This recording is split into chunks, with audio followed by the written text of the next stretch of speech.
Hello hello hi, ఎలా ఉన్నారు? బాగున్నారా? నేను బాగా ఖత్తర్లో, మీ కడపలోనే. ఏం చేస్తున్నారు?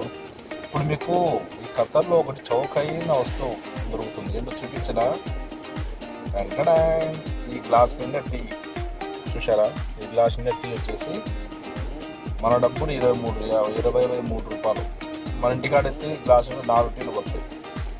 చాలా చౌక తెలుసా? టీ తినడానికి శాండ్విచ్ ఫిలిపిన్ అమ్మాయిలు చూపించారు. అలాగే టీ అయితే చాలా చౌకబ్బా, నిజమే కదా? టేస్ట్ అయితే బాగానే ఉంటుంది, పర్లే. మన ఇండియా పైన టీ ఒక్కటే చౌక. ఆ తర్వాత రొట్టెలు కూడా తరువు చౌక. ఒక వేయాలంటే మన డబ్బులు 23 రూపాయలు. 23 రూపాయలకి 5 రొట్టెలు వస్తాయి. ఎంత సూపర్ కదా! టీ తాగారా? ఇంతకు లేదా? ఓకే, బట్టి తాగనైతే ఎంజాయ్.